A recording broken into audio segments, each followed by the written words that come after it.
I'd like to call this meeting to order. This is the February 13th, 2019 meeting of the Planning Board for Nottingham. I'd like to just go around the room and have people introduce themselves. Buzz. Robert Davies, alternate. Teresa Bascom. Tony Dumas, Select Board. Edward Veal. Dirk Grotenhuis. Susan Mooney. Gary Anderson. Joe Clough. Got a full board tonight. It's great. That's awesome. We will jump right into the cases here we have tonight. This is a public meeting, and the first case would be case 19-001 SIT. It's an application requesting a site plan approval for a restaurant, pub, tavern with full liquor license. The property is owned by David McDermott Realty, located at 186 Old Turnpike Road, and is identified as tax map 2, lot 8A, sublot 4. And the application material, the board has had at least maybe a little bit of an opportunity to go through that. I do want to make note that this is an amended site plan application. So this site was approved back in 1988. I'll just read what it was approved for. And it was a change of use at that time to commercial use and erect a function hall for a maximum of 300 people with catered food, liquor, and entertainment, only when room is rented and approved by the zoning board. So they did get zoning board approval. In addition, the board has approved the erection of 2 signs. A few other items in here. This approval is conditioned on the operating hours of this function room will be from 8 o'clock in the morning to 12:30 a.m. So there is an application, site plan approval that it went through in 1988 for that use specifically. The application we have before us is for a change of use. And as I mentioned, the change of use would be to a restaurant, pub, tavern with full liquor license. The application material that I've gone through, I made some comments on it. The application is lacking some of the information we typically would see for a site plan review. This being an amended site plan review, I'd like to give a little bit of lenience to the applicant to at least be able to come talk to us about the application, what the intent of the plans are. When I say some lenience here, it's because it's an amended site plan. There are some things that are currently approved on that site, and depending on the level of changes that might happen with this change of use, we would like to potentially see different information, whether it be traffic or stormwater or something else relevant to our current regulations that may not have been in place back in 1988. With that, I'd like to ask the applicant to come forward, at least give a little bit of an explanation. Procedurally, the board has to accept the application, so that is the first process. So we would tonight talk about accepting the application, if there's enough information in there based on what the applicant has to say. When I went through the application, there's a lot of things here that we can talk about, but there's probably more information that we would need as a board to be able to fully accept the application, but that's the board's purview. So at this time, I'd like to just have the applicant come up, please state your name, and be able to talk to us a little bit more about the application.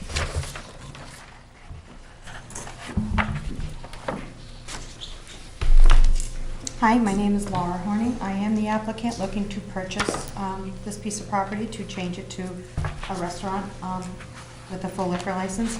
I did bring my brother-in-law, who is part of it, I put down as my professional. May he come as well, because he has a lot of the Oh, yeah. information. Yeah, absolutely. So Stephen Paquin.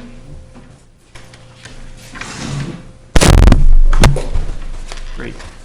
Thank you. If you could just walk through what your plan would be for this and maybe some of the materials you've submitted. We see some tax maps and some other things here. I basically took what Dave, the owner private, has currently for the piece of property. Basically, I'm just looking to change the interior to, he has a big, you walk in and there's a big open area. That's just a big hall. And I was looking to put in tables in a restaurant, a commercial kitchen to serve different types of foods versus just what he currently has. You know, some fryers or whatever to have some different types of food. I did do a menu, which I did not have at the time of the application. And we were just looking to bring back the liquor license that he originally had, because I know it has to be assigned to me and not to him. So I have to reapply for that and meet the requirements of the state for water, septic, and all that. I did do a septic test, which I have from Goss Septic. We did do a water analysis already as well. And I was trying to get those pieces in line before this meeting so I could find out if the intent would be able to go further through so I could purchase the property.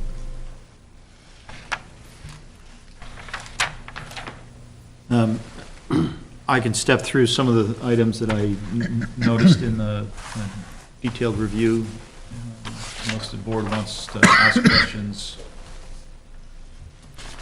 So I'll just bring this up. So typically in our site plan applications and approval process, we would look at a plan that shows what is existing out there.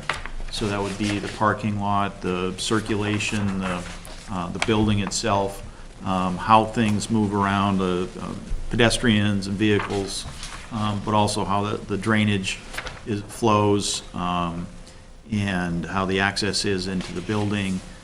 Those things didn't show up on the plans, so we'd need to know what is going on with that. We have a plan that shows what was approved, but we don't know whether that was actually in place. Okay, I believe that's what he had installed. I wasn't changing any of that than what he originally had. So what you submitted was a plan that was approved to be built, but we don't know that it was built. It's showing a gravel parking lot, but there's indication that it's paved. It's certainly a paved parking lot, so what you're looking for is an as-built of what's currently on site. Correct. What would have been built and approved back when the building was originally put up. No, we would just want an as-built as it is right now. Yeah, so that we know what those limits are, because there's specific setbacks that are required for the lot, and whether it's an application back then, the setbacks may have been different, but we have current setbacks that we need to still adhere to. Okay. So without that information, we don't know what the setbacks are. What is within those setbacks? So if I can just go for one more level of detail, are you looking for a plan from a licensed engineer, civil engineer, or? That's typically what we Okay. receive. So you're looking for signed stamped? Yeah, that's typically what we would receive, yeah. Now, Dave does have these things. I don't know if any of these help you. This is what he has in his possession when he built the place. Yeah, those would be the plans that they built too, but we don't know what they built. See, that's And, what they're questioning. That there? There are a lot of changes that happened in the Okay. 20 or 30 years since then. So there's specific things within our zoning or our regulations that has to be shown. Things like where the garbage will be, dumpsters are, where any site lighting is, those kind of things. If they're existing, we want to know where they are. Sure. So that's kind of one of the key things we want to see there, is something that's kind of as built or as currently is right now, so that we can determine some of the frontage, the setbacks, any of that. dimensional regulations that we have. So what do we do, a drawing of what is currently there? Because we're not really changing pretty much anything on the outside, it's just really changing the inside.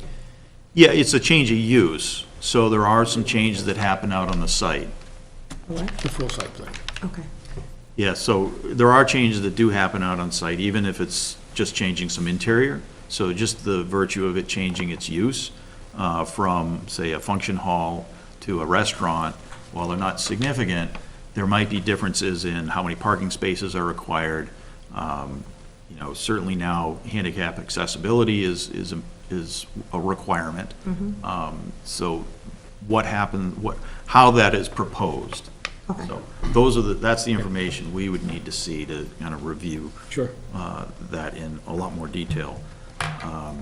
Wetlands are another item here, is that there's wetlands on the property based on this. So again, that's something that changes over a period of time.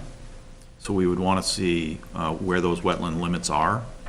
So that should be determined or needs to be determined by a wetland specialist to go out and flag those wetlands. Okay. And it wouldn't be, you know, if it's a remote area that was wet, that's one thing, but this is fairly close to where the parking is. Yep. I'm just wondering how you guys would affect the approval on that if your setbacks have changed recently on your wetland setbacks, but it's a pre-existing condition. Typically, it's can't be any closer than it was. I mean, we haven't, at least in my tenure of 9 years, we haven't changed, we haven't required someone to remove parking because a setback has changed. Okay. Okay. So you just- that is, we would understand that to be a pre-existing condition. It also helps establish that condition so that if in the future there's expansion, maybe Sure, expansion sure, of the parking moving- lot, okay. things like that. Okay. You know, we know where the line is delineated already. So it helps with that in the future too.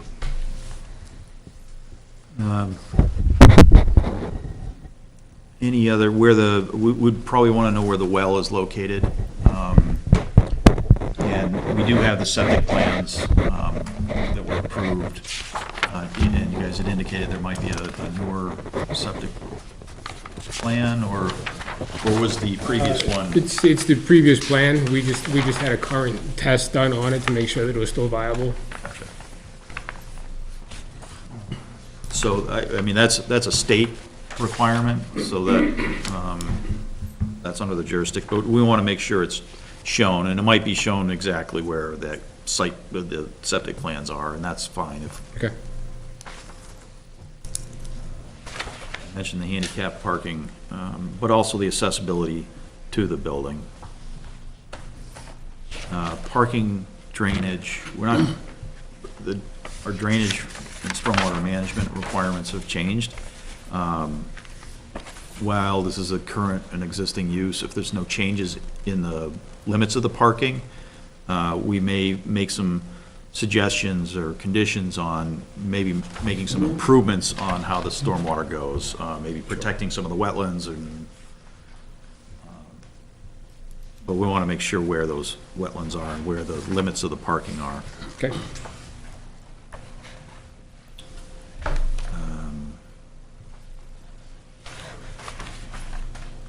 We'd also like to see whatever the calculations are for the seating, making sure that the capacity of the building, I'm assuming it's fairly large. If it was previously allowed for 300 patrons, I think in the planning sense, if we're less than that, I think that's an acceptable.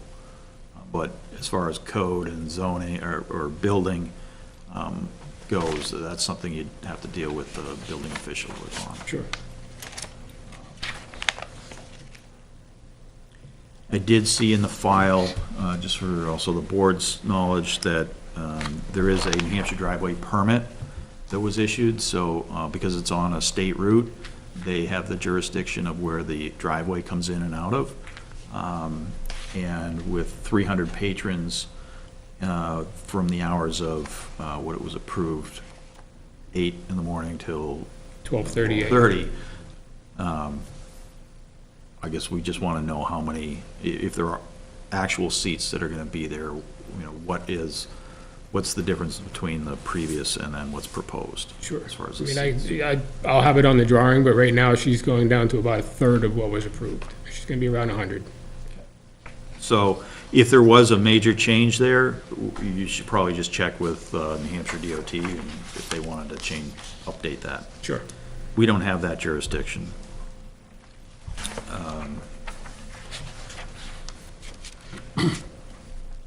I think that's in summary what we typically would want to see.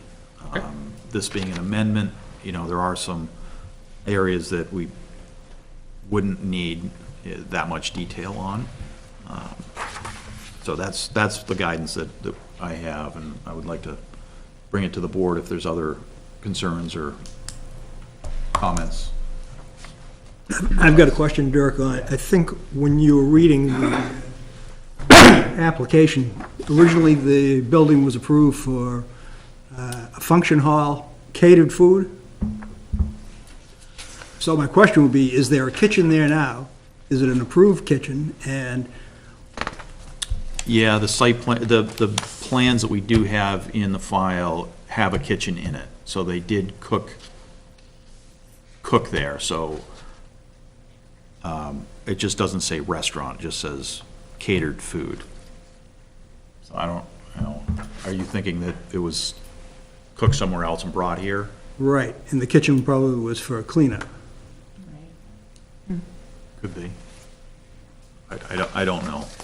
And not having had much experience with restaurants in this planning board, where does our jurisdiction lie with things like fire suppression systems and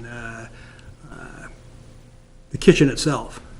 That would all be through the building department, so they'll have to apply for a building permit for the changes. We have no say, that's not part of what we're No. reviewing here. Okay, that's all I was asking. What we would do is, we would take the information that in the application, provide that to the other agencies such as fire and police, emergency services, to get any of their input based on what is under our purview. So if they need a wider road to get there, if they need a dedicated fire lane, if they need, those kind of things that they would alert this board to. The other elements of those would be all the building department.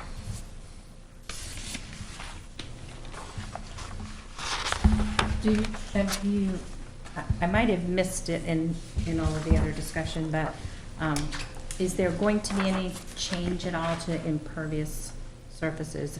So all I see on here is gravel road, gravel parking, but I heard mention of paved. And that would be a concern, especially with the wetlands and The gravel area that's shown on the site plan is now paved from all the way in from the main road, all the way through the parking lot. But you don't plan to do any further changes? We do not. to that? Nope. One question I have too is, I don't know when the septic design was approved and, whether the change of use is actually suited for that septic design. And I just don't know if there's a drastic change in use, now it being a restaurant, et cetera, or amount of capacity. Does that septic design, is it sufficient for what you're planning? That's the question. The design is sufficient for state regulations requiring a restaurant. It has a exterior grease interceptor that is appropriate size. It has a septic field and a leach field that are appropriate size. But again, that will be going through a state review once we apply for the state application for a license. So it will be reviewed at a higher level. Thank you. We do have a copy of the septic plan here. They don't, no, they don't. Okay. It does indicate a building with a kitchen. There's a grease trap included with it. It does actually have a commercial kitchen with a fire suppression system in it now and a hood and stuff. I'm just gonna make it larger to add more equipment than I need. So, I'd like to just address, along with stormwater runoff, how will you deal with the snow removal from the parking lot in the driveway? My concern is that your abutter to the south, that is a large piece of conservation land that, on which a large critical wetland exists in Nottingham. And to direct the snow piles away from that, and also the use of chemicals to make the driveway safe, should be directed away from the southern border boundary of the property. Think about that. And Which is this, the Rook property. It's, Weird, your building. Yeah, I know the building sits weird, so I'm trying to put perspective. North would be that way. I don't know who owns that property now, but I know it's in conservation easement. Is that the one? So that would be the on back boundary, The back farthest line, away back from Route 4. Which is higher actually than the current building. They Okay. actually, the property goes up because when you pull into the building, the backyard per se is higher level I than the see. parking Yeah. lot actually is. For the topography, Yes. Yeah, the topography's gonna make it drain away from that property. Yeah. that's good to know, thank you. Now, one other thing to note, there is a driveway that is on the adjacent property. So we'd like to, with this, see whatever easement agreement or whatever the licenses are for that.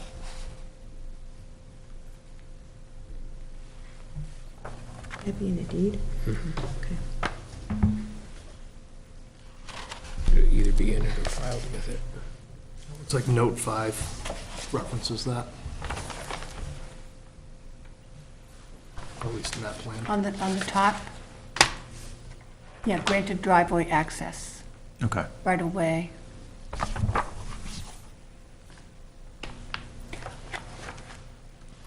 And down the road, when you start progressing in your project, we do have a lighting ordinance in Nottingham that would encourage people to not light up the sky with lighting, with appliances that shade down. You can't see the glow from miles away. That's fine. Yeah, I know you have a sign requirement too for size on Oh, the yeah, road, so yeah. yes, I've been learning. So. No flashing lights either, I was told. No neon. No neons, flashing lights, yeah. And part of Road the, that says eat here. Yeah. part of I the, actually like neon. I think it's really kind of funky, but. part of a survey too, would do, or a plan by an engineer, would show us what, so right now we have a 100-foot buffer, or 100-foot setback, which proposed plan that showed here had the building 100 feet away, the driveway was within the 100 feet. Ideally, the 100 feet is supposed to be true buffer, to distinguish, to keep everything that's commercial, away from if there's residential next door and things like that. But a engineered plan will show us kind of what's existing now within that 50-foot buffer, or the 50-foot setback that's not driveway. And obviously that, if that's trees and things like that, those they usually want to maintain, to keep it as a vegetative buffer, as opposed to having to do fences and things like that, which don't have the same capacity of buffering things.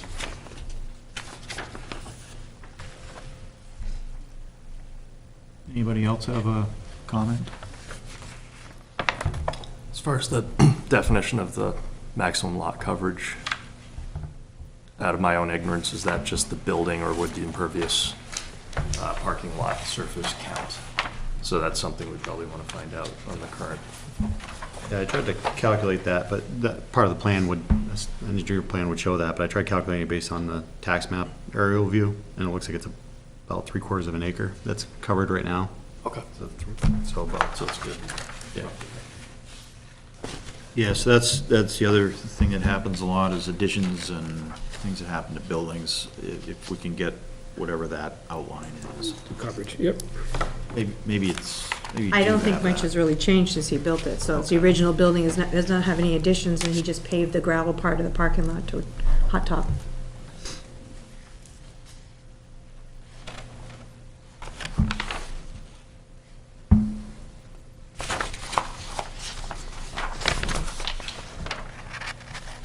I know the chair mentioned the well, and I noticed a proposed well on one of these plans. So I'm sure that you're referring to having that as a definite. Yeah, I think a lot of it is just confirmation of what's out there. Yeah. Sure. Versus going over what the 88 plan was. So Dirk, with existing conditions and the wetlands and building capacity, utility poles, all of that stuff not being available to us on these, is it possible to accept the application tonight? I would Hold off? I would recommend that we not accept it tonight because there's just some more information that we need back to accept it. That doesn't mean there's anything negative about it. It just means that we don't have enough information to start that process. Sure. Because the process, once we start it and accept it, there's a timeline that has to be met. And we'd rather have the applicant give us as much information as possible than to accept it and then have more requests and more requests and more requests. And then we're up against the timeline to give you a decision. Sure. So that's what we're trying to prevent. I think if you want a poll from everybody, I think it's a good use, well, from me. Yeah, I agree. I think it's a great change of use for that facility. And This is with the master plan, so. yeah, and Yes, it does. we'd support that. Okay. So the stuff that you've written down, you have another meeting on the 27th Yes. of February, right? Yes. The deadline is February 20th, am I correct? To submit? Can you get everything done by then? We'll do our best. That's my question. I mean, so I'd have to have all this to you by the 20th in order to make that agenda for the 27th is my question. Yeah, Okay, yeah. That's March? February. That's a week No, tonight. that ain't happening, sweetheart. And just so you know, with that, we need time to review whatever you send us, so we like it ahead of time. But then there's no meeting in March until the 27th, because we have election of officers on our Right, March. because of an election. We can't hold business, that kind of At that business meeting. on the first meeting in March. No. So the next one after the February 27th is March 27th? Correct, Yeah. right. Yeah. Would- It's You're looking at it's not March. fair to you or to us if we get all the information that night. So whatever information you're gonna be, and there's, Yeah, that's why if So we get what's- it by the 20th, right, So the submission date for the March 27th meeting would be the March 20th? right. That Right, correct? which would Okay. give us enough time so that we can look at it and be able to converse with you over it all, without us going, looking for everything. That's fine, that's what we do, we're trying to figure out what we have, when you need it by. Thank you. if you can submit it by the 27th, by the 20th, we'll have you on the agenda for the February 27th. If Okay. we can make February, if not, it would be March It'll be 20th March for 20th. March 27th. Okay. Yeah. Mr. Chairman, would it be prudent to have the fire chief do an inspection? Just, I'm looking at the satellite view of the property, and the Automeister shop is located right at the bend in the driveway, and I'm just thinking if, since the hours of occupation are going to be, extended beyond what they are now, because I think they only have an event one night a week currently, and if business is going to be 4 nights a week, if that's what I remember from your notes, 3 or 4 nights a week, it'll be, if there was an incident, a fire or something at the Automeister, it could potentially trap all of the patrons in the restaurant for large number of hours, because there's no other exit from the property. So I don't, I don't want to speak for the fire chief, but that could cause concerns for him. If there is a fire going on at the Automeister and then there's a medical emergency in the restaurant at the same time, there's potential access issues. Yep. So it may be worth having him check it out to see if he has any concerns. We can have preliminary discussions with them, but until we accept the application, Yeah. Can't formally request comments, Right. but we can certainly have an informal meeting to see if there are concerns. Yeah. Something to think about. He was in the office last week, and he did look at the plans, and he did say he does have some concerns that he would like to address once you accept the application. Got it. Okay. So it's standard with any application. We generally have review from, depending on the case, it usually doesn't even matter what the application is. We'll usually get a review from our road agents. This one we probably have nothing there because it's state maintained road, not a town maintained road. The police and fires are our three services, and give them a chance to give feedback, and then oftentimes it may be nothing we can condition, but we let you know it, or the applicant know it, so that they're aware, so it's something that can be addressed, or, to avoid any kind of headache in the future for the applicant. Okay. Move through the process. So I guess based on this, I'd make a motion that we would continue the acceptance till the 27th of February. Mr. Chairman, I move that we continue the acceptance of case 19-001-SIT to February 27th with deliverables by February 20th at 7 p.m. Second. Motion and a second. Any other discussion? Those in favor indicate aye. Aye. Those opposed? That's unanimous. So the next step will be to get in for whatever the information we have, like we talked about. We'll have the acceptance at that next meeting. And if there's enough information and we've had some time to review it, we can, once it's accepted, we can go into the approval process. Yeah. If we're not going to have the information for the meeting on the 27th of February, does somebody need to be here to ask for a continuance? Just let Joanna know. Okay. And she'll, it'll get continued to that next meeting. Okay. And what is your actual approval process? How does that work, and how long does that take? It varies by application. Okay.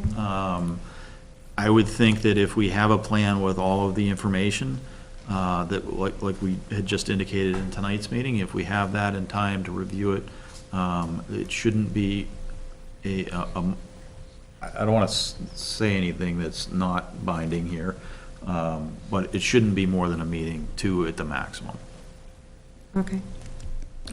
if we have the information. Okay. And with that, since there is some public here, we can't open a public hearing until we do it, accept the application, and then a public hearing is a process, part of that process. So it allows any abutters to speak for, to, against, whatever, the application. So that will occur after we have the acceptance and start our review for approval.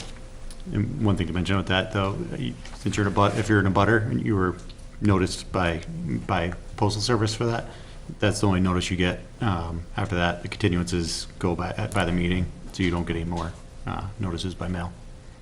So just keep track of the website, on the planning board website.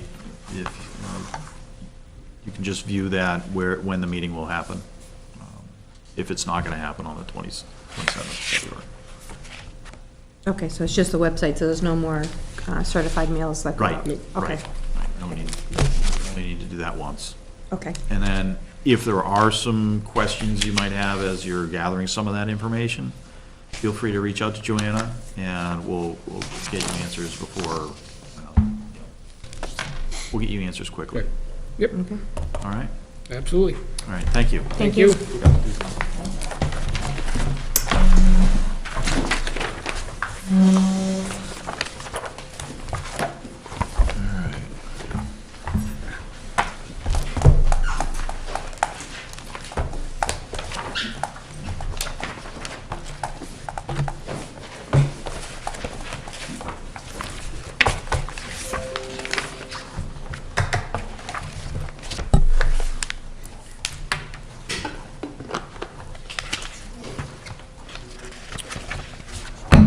That's the only case we have tonight.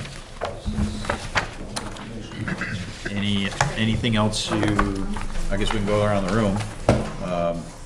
I think there was the CIP stuff that just didn't make it onto the, Right. And Joanna mentioned she was gonna put that in here. Is it in the binder? no, I don't think it made the binders. I think it was only the email, Okay. correct? Yeah, I'm sorry, do you guys want me to go print them? I'm sorry. If not, if we turn the projector on, I could always share that way. I don't. Yeah, you want to hook it up to this? I could, I mean, if we think, you know what, that's not gonna work. I would need an adapter. Okay. HDMI? HDMI would work. Do we have an adapter? Yeah, it's laying right there. There's one The on the thick ground. one, but it won't, that one doesn't reach all the way to where you're sitting. So you just have to sit over here. Sure. Okay, with you? Okay. I'm sorry, someone had to print that one.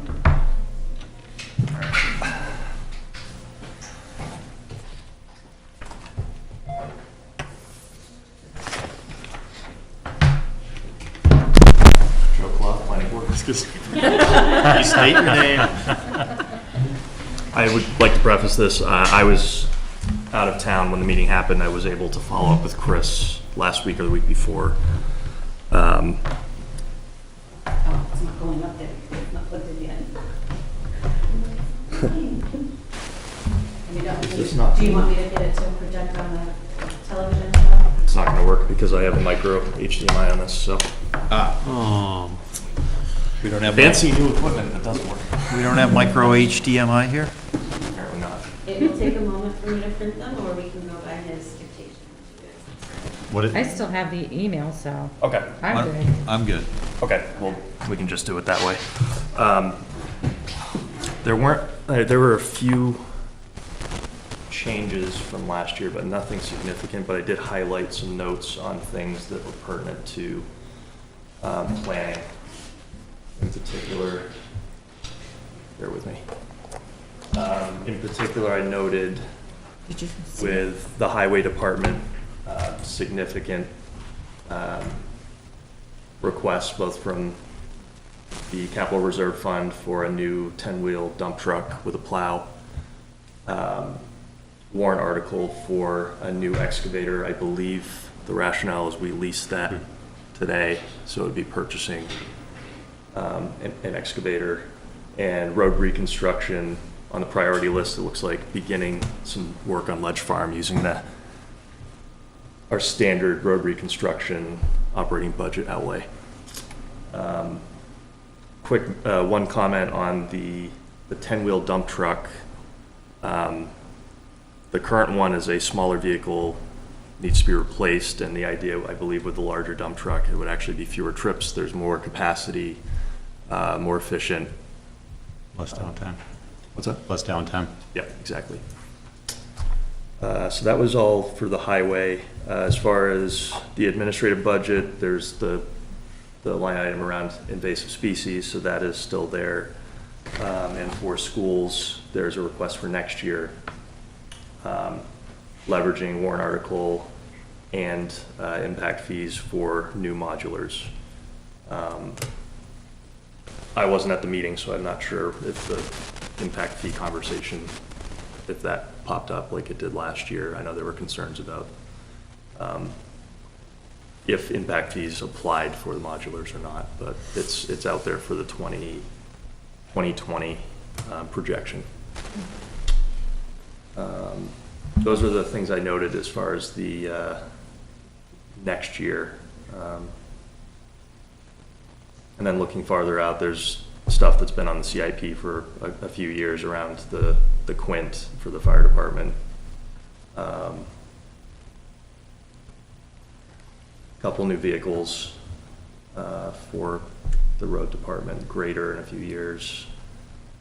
New half-ton truck or 1.5-ton truck for some of the town parking lots, et cetera. But nothing that's really jumped out at me. For those of you that actually reviewed it yourselves, any questions or anything that you wanted me to bring back to Chris or the CIP committee? Was there anything there for police? Yes, mobile, I didn't ask any questions on this. I didn't, but a warrant article for mobile data terminals, and then the standard operating budget for the cruisers. That's kind of an annual thing.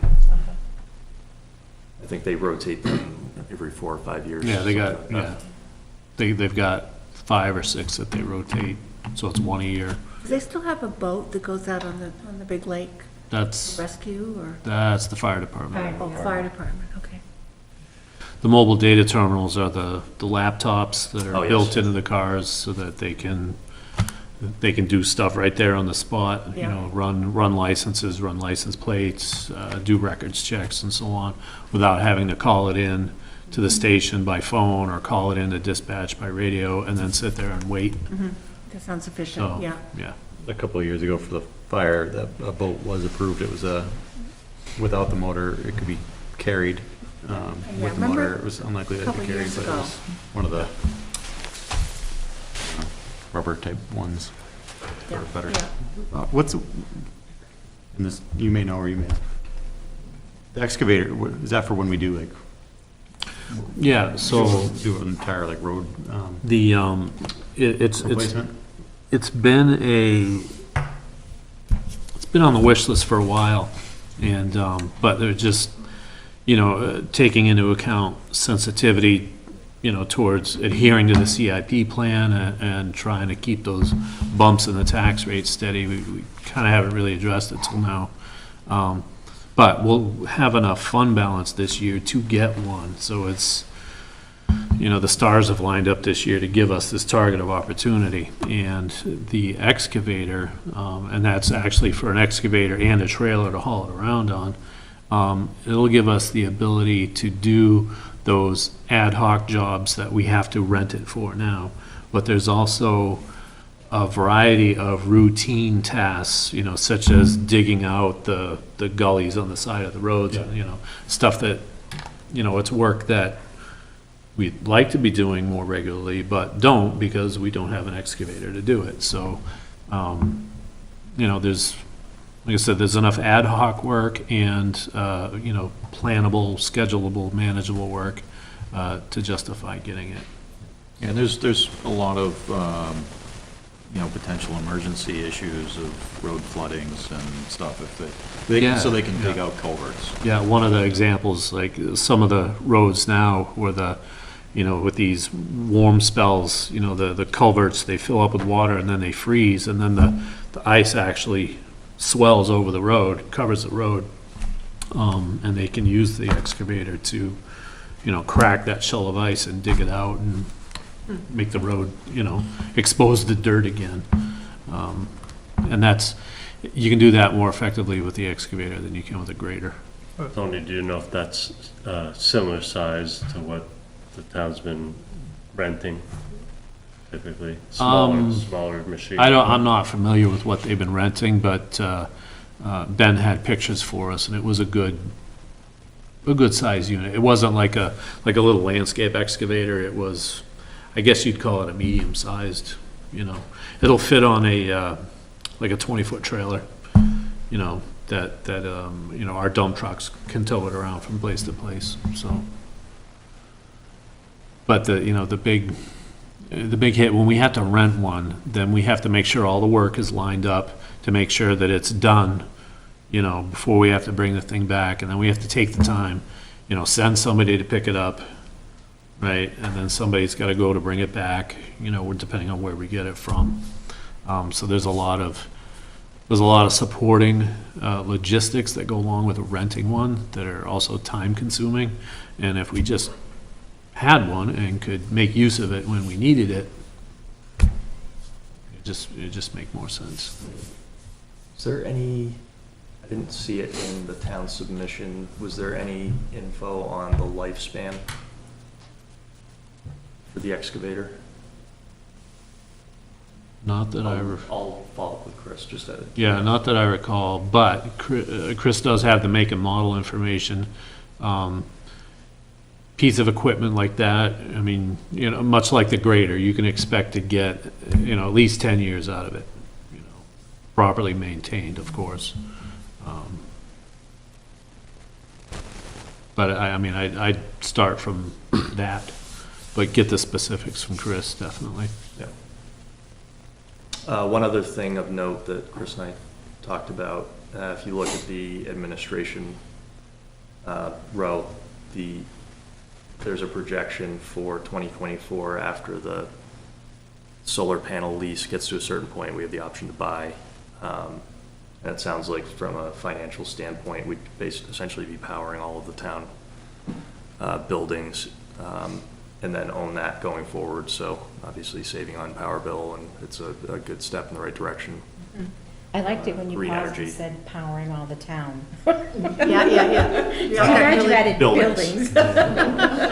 Can we hook up? So I thought that was interesting. And then there was a lot of work around updating and securing the investment in the school with the roof, a few years down the road, a generator, things that we've talked about before. If the community would ever need that because of an emergency, things like that, it would make the school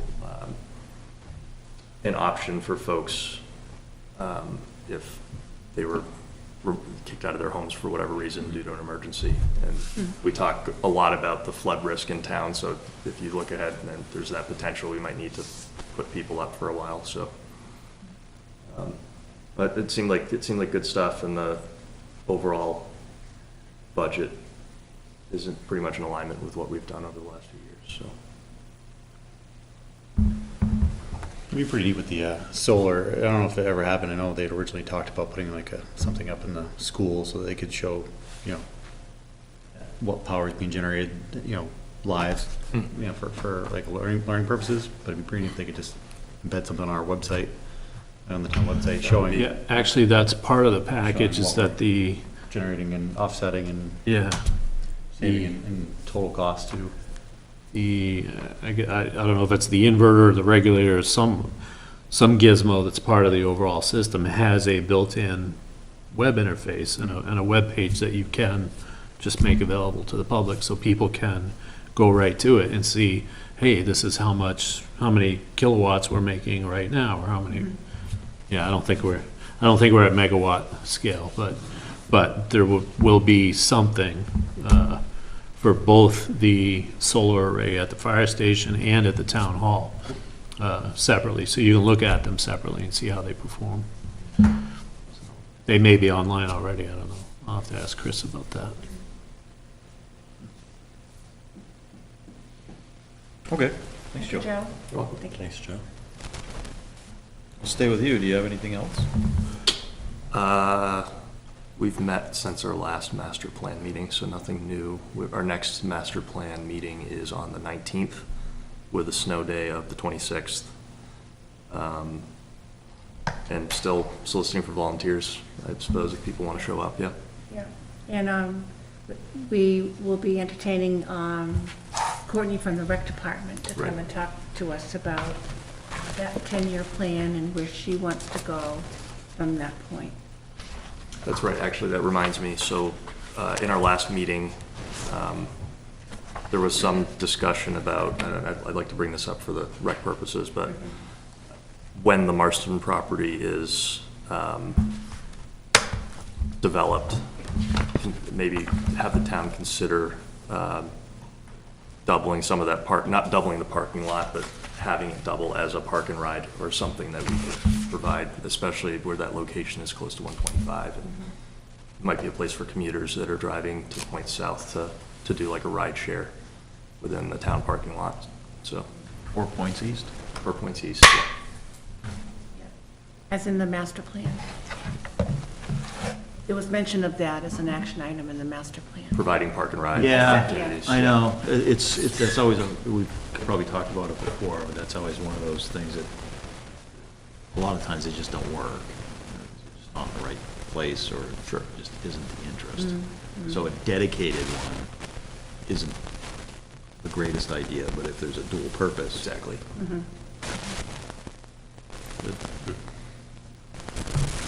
Gary, do you have anything? That's interesting you mentioned the park and ride, because it reminded me of Stratford Regional and the conversation about, I really could have, I could swear it was around the Lee traffic circle and a park and ride, but I could be wrong. That would be a good That was- place. And I thought that there was a conversation around that. So, no, not really, other than Friday's the next committee meeting, and I won't be there, I'm traveling, but the main agenda is around House bills and changes in transportation generally. Nothing really popped out for me around that, though.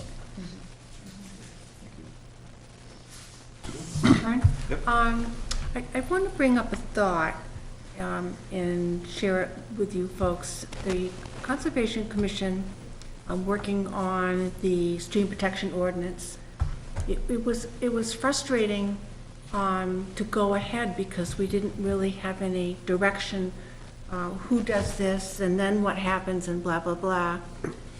And I wondered if it would be time to develop an interagency manual for Planning Board, Conservation Commission, Business Office, that would say, these are the protocols you follow if you want to do thus and so, such as putting together an ordinance. So you have a lead person that takes care of that, a timeline, and then when it's ready, then it goes to a planner, and then after that, it goes to legal, and it should be done by such and such a date. We really didn't have, Process. yeah, a process that we can say, well, we have it for people who want to build houses and open up businesses. But we don't have an interdepartmental manual for protocols and lead people, and this is what you do, and stuff like that. I think that's something that we kind of had, in a way, not had, but we had it in a person, but by having our prior code enforcement officer wearing a planning board kind of planner hat as well, kind of kept all those things outlined for us, but or controlled them for us. And I think that's what we're trying to go for by trying to get a part-time planner to help keep us on track, as well as keep those items, in order for us, so we know and we don't run into that same kind of problem, or stall out on other things that come down to the last minute on a change. I do see the benefit of having a general outline of saying. Specific case in point, back in the day when Marge was in the office, if the Conservation Commission wanted to carry some money over from a year into the next year to pay for, say, river signage or something like that, we would just tell Marge, can you, what's the word? Encumber this line item into the following year so we can go ahead and buy the river signs that we had intended to do, and it would be taken care of. But with the recent request that was made to the business office to encumber funds from 2018 for a planner to take a look and fix up their stream protection ordinance, because we didn't have a bill in place or a quote in place, that money couldn't be encumbered. So the rules changed somewhere, and I was uninformed, Conservation Commission was uninformed. Also, encumbering funds is pretty complicated. I remember reading it. Well, it never used to be. No, but I mean, it's a state, the state statute on it. I remember reading it and being glad I don't have to. I'm not the one that has to. I'm just throwing that Keep that out in there. mind. How we do it is a question, but I think we owe it to the town to operate as efficiently and as accurately and effectively as possible, so whatever the Floundering solution. on. Yeah. Well, to the town and even Procedure to us stuff. and other boards that we Yeah. work with. It's, we don't want to spend a lot of time, but we're all volunteers, and spending our time here is away from our families, so we definitely want to work efficiently and not have it things that get stalled because we planner miss on staff, something too. that we, could have had. Would Well, make it a would big help, difference. big time. Okay. Is that something the Board of Selectmen has? I mean, are there procedures like that? Not that I know of, How to but- deal with funding that from each of the boards. Not that I know of, but I mean, usually there's someone in the town office that knows, you know, it has it up here, you know. I can certainly ask Chris what there is for, Yeah, before we would say, hey, let's take this on and come up with, read our case law or whatever. Maybe there's a simpler process, and it's in somebody's head, Maybe. they just need to write it down. Usually ideas are not unique. Maybe either a bigger board or a bigger town has already done this, done the legwork of this. You're looking for him to ask Chris about encumbering money though, right? Or are you asking about the interagency manual? Interagency manual. well, yeah, I mean, there is no manual that exists, No. that I can tell you. Usually we just go by the RSA's, you know, and if we're confused about something, we'll just look up the RSA and try to, interpret it as best as we can, so. And I'm not, I think to have a manual that you could stand on with 2 feet and trust would be difficult, because interpretations are gonna vary based on, who's doing the job from year to year, between elections. That's a factor too. Even using a document that come from another town, that town's interpretation of the laws and the protocols may be significantly different than what we would consider it to be. So, I'm not saying it's impossible, Guideline or but. outline Yeah. versus a manual. I think when you say manual, people think it's like hard and fast, where, in, the law versus just saying it's a guideline, like these are the steps that generally are taken and when and how and, step 2, stop, proceed this, go back to Right. step 1 and, Right.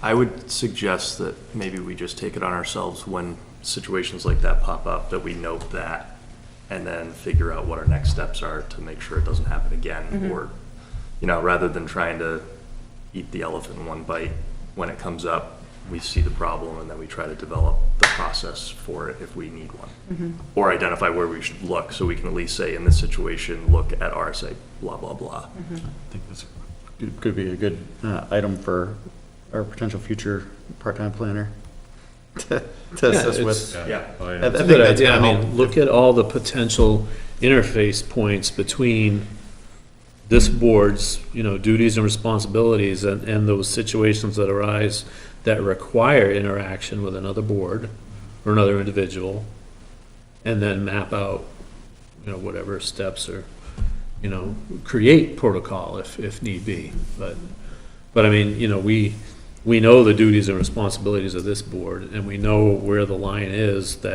where it becomes out of the planning board's responsibility or authority, and where it falls to someone else's. And that is where it's that dividing line where you write your rules of protocoling, for whoever else needs to be involved. So, again, it'd be difficult, simply because of the interpretations, but certainly not impossible. It'd be more of a living document, I would think. That it would be helpful because we had nothing. When we passed as a board, the proposed stream protection ordinance, it didn't go anywhere. And I, for one, didn't know who should pick it up from that point.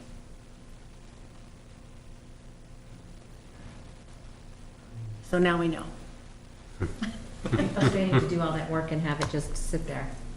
Yeah, yeah.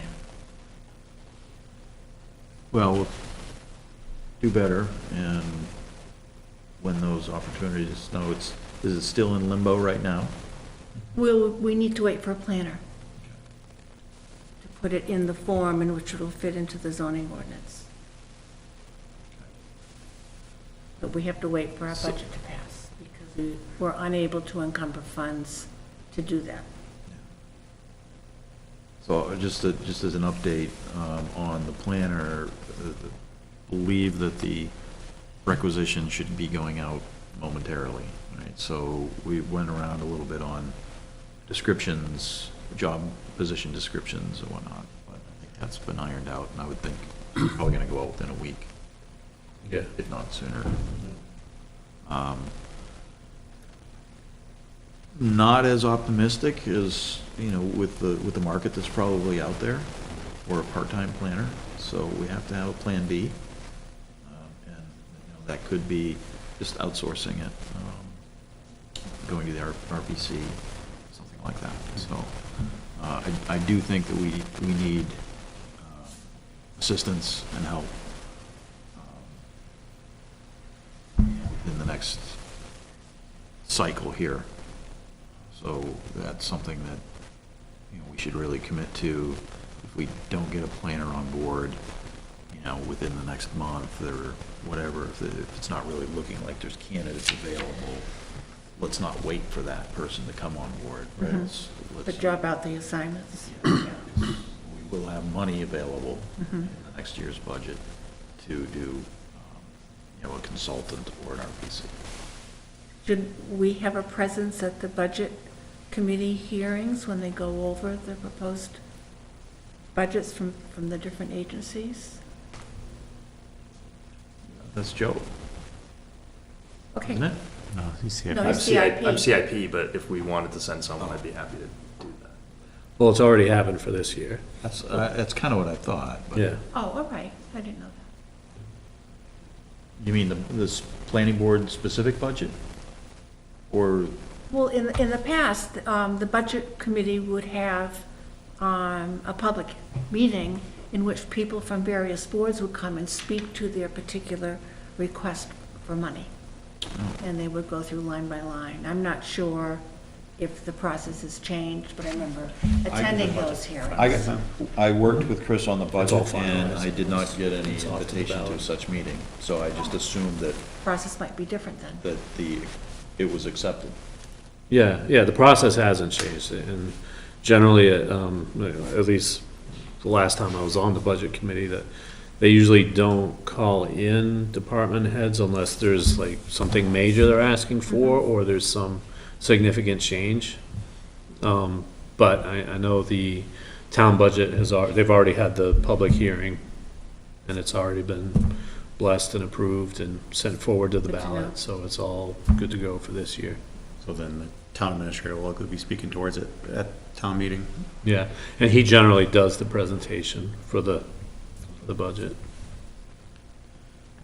Thank you. So, yeah, along with that news of the, getting the planner out, if it's my turn. So the board has two positions up for reelection. Ed has put his name on the ballot. I have not, because I missed the deadline, but I do intend on continuing. So if I can get maybe 7 out of the 8 votes that are in the room as a write-in, then I would continue. If I get 0 votes, then I might not, but I'd have to be a write-in this year. You can go on Facebook, one of the Nottingham Facebook sites. It's open to the public. Yeah. What about candidates night? Could you not That's, yeah, go to that? Because yeah, Lorraine has, Give Larry your information. yeah, I already gave Lorraine my information. It'll be in Yeah, there. she's very eager to fill that table. Candidates night is March 5th Yeah. at the school cafeteria. For anybody that wants to attend. I'll be up there, Dirk will be up there. And if I'm not, then just write me in. So at present, are you the only candidate? Do I not know? Yes, that's what I was told. Okay. That was I'd be more concerned if there are other people out Vote there. for me twice. if you want. Or you can not vote for him and vote for me. Twice? Well, if you vote for me twice, I get twice the salary, so. Is there a problem? Is there a problem with politicking while you're doing? Yes, and I'm sure it's totally frowned on. While you're sitting on the board? There's an RSA for that. Yeah. Sure. I think we can forgive that one. Just an It's update. all in the minutes. Yeah, as far as I know, there wasn't anybody else, other candidates that were, which is, if there are, that's great. More interest, the better. Fair enough. That's all I had. Ed? What was room for alternates? Thankfully, we have one very dedicated alternate, so. I have nothing. Tony? Okay.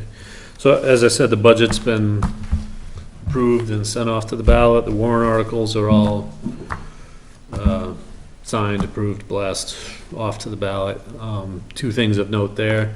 The Budget Committee wants to shrink from 9 to 7 members, mainly because they have a hard time filling those seats. It seems prudent.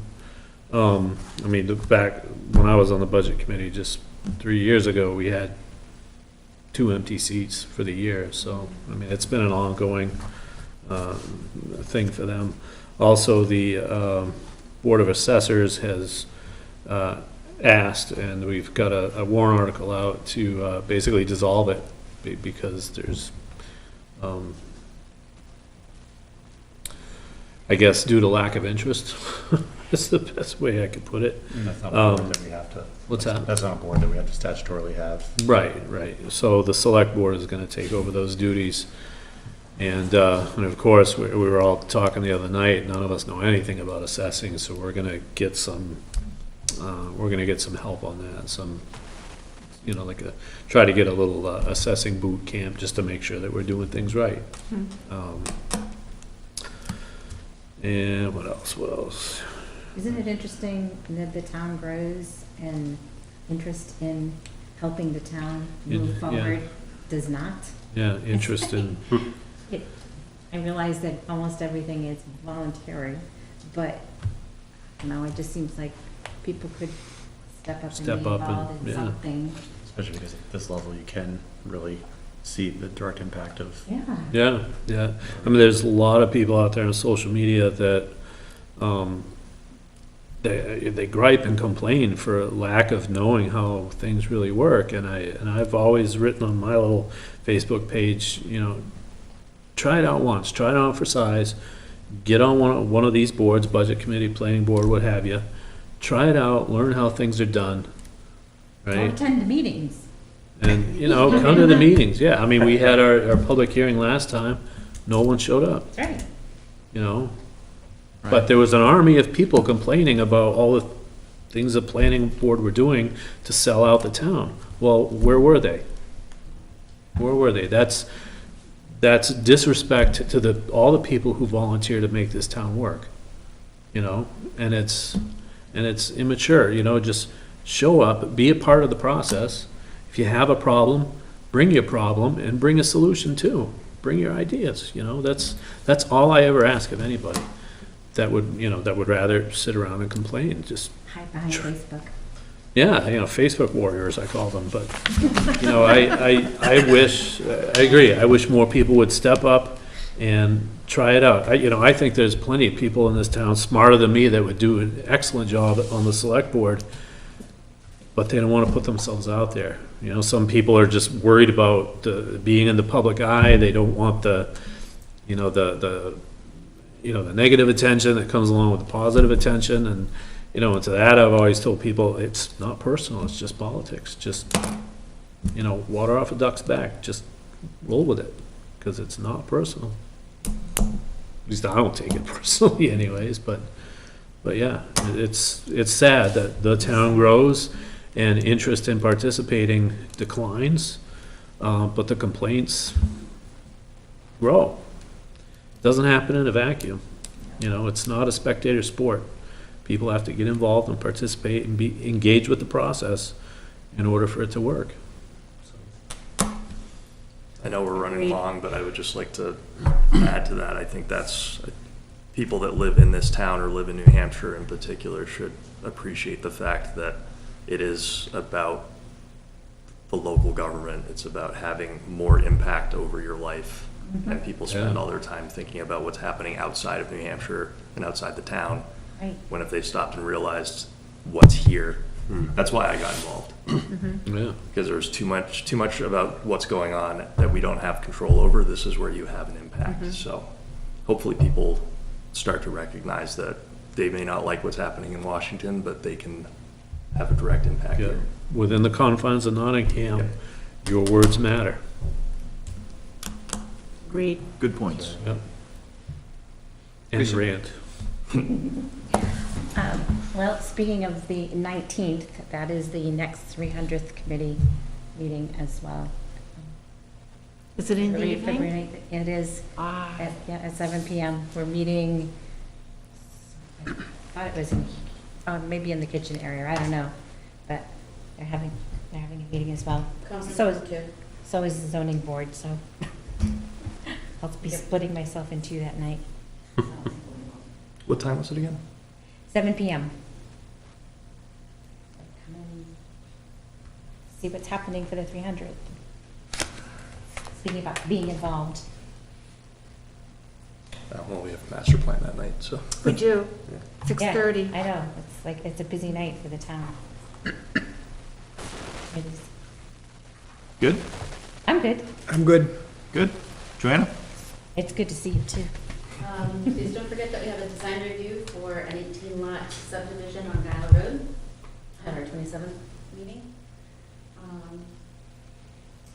Dale would like to have your blessing on starting up a technical review committee for the plans that are coming forward, like tonight's. Obviously, from my understanding, from what you guys are all saying, the other department heads can't be looking at them until you've accepted the application, correct? Correct. So then moving forward, then we would contact the department heads that those plans could affect. So the highway, Fire and police. fire, police. Fire, yeah. And then I also wanted to know what you guys' thoughts are on it, also including the recycling department. More people, more trash, more wear and tear on our, that department. I think it's a pertinent. That's a great idea. to include. Well, I think if we end up getting a public works director that's in charge of road and recycling center, then you would get that input. But it would be a change to make sure that they know we're looking for that input from there as well. Okay. So until then, though, including the public works department, currently, we're looking at if all three of these, well, actually 4 of these subdivision applications are approved with the numbers that they're looking at right now, we have about 100 new houses coming. That's an awful lot of new trash. Yeah. So I really think it's a department we should be considering. It was not considered for Maple Ridge, it wasn't considered for Rocky Hill. We've got a lot more than what we had before, and that department's getting slammed. I'd be curious too to see, though, we don't have any studies on it, but what percentage of new homes utilize the recycling center? It may actually just be location specific, if it's close versus if you start getting over towards Raymond and versus using a trash service. Yeah, when I spoke with I can't remember her name right now, it's in my mind. When I spoke with her, that runs the recycling center, she commented that it would take a bit of work to come up with numbers, but it's not Impossible. Could not be impossible. And the other thing too is if trash volume is going up and recycling volume is going up, or if we're seeing recycling stay flat and trash volume go up, because that could just mean that people are being non-compliant. How about the number of permits that are issued? Did they keep track of those? Tied to registration. It's tied to registration, so no matter, every car that gets registered gets a permit. Yeah, there's no, Oh, They got rid of that the. was a goal at one time. Yeah. But it is a department that definitely is overlooked. And I Big know, time. it's something that our town is proud of, being really good about the recycling. Let's support them with that as well then, and maybe consider the next impact fee review, if we're gonna continue with those, including them maybe. yeah, that's a good idea. Oldest continuously operated recycling facility in the United States, I think. Something I'm pretty proud of. We're gonna support them too. And actually towns, not to go off topic, but towns are starting to go back to what we're doing. So towns that can make recycling work and kind of make make income off of it and offset their their disposal costs and keep those fees really low while providing that service to the residents. Do what we do is the residents sort it so that your items are, each item has a value because they're sorted. The single stream is, a lot of towns that did that are starting to just not even recycle. Hooksett, for example, stopped recycling entirely because people just throw everything in it thinking, well, it's single stream, they'll figure it out, styrofoam, plastic bags, whatever. So you're seeing a shift to some towns going just straight to solid waste and no recycling. So I think the fact that we've held strong and our residents have invested in continuing on doing what we're doing is gearing us towards a good spot for the future of the town. Chris did have some charts that he reviewed with us at our last meeting that basically showed the trends in volume. So the volume of all of our solid waste and recyclables is going up, but unfortunately the amount of money we're getting for them is going down, particularly scrap metals and glass, because the Chinese aren't buying them like they used to. I don't know if that's related to this trade war or not, but they just suddenly stopped buying a lot of our trash and Plastics. the plastics. Yeah, I they think just it's stopped. more related to they're actually producing more of their own now. Yeah, And they have money, they have consumers that are buying Right. the stuff. as they develop into a more consumer-oriented society, they're going to generate more So they garbage. have no need for our trash anymore. Right. So we're getting less, even though our volumes are increasing. So at some point, those lines are going to cross, something's got to give. So it's a good idea to consider impact fees to help support that effort.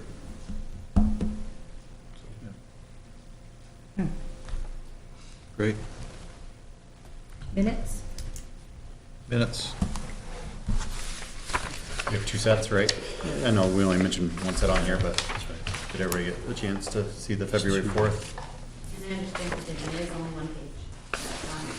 You need to push it out.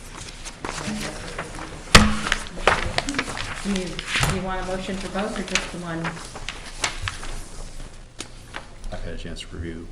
I'm okay with both. I'm good with both. I don't know. I'm good with both. Mr. Chairman, I move we approve the minutes as amended for January 23rd, 2019, and February 4th, 2019. Second. I'll take that one. I'm giving that one to Joe. Motion and second. Those in favor indicate aye. Aye. Those opposed, minutes are approved.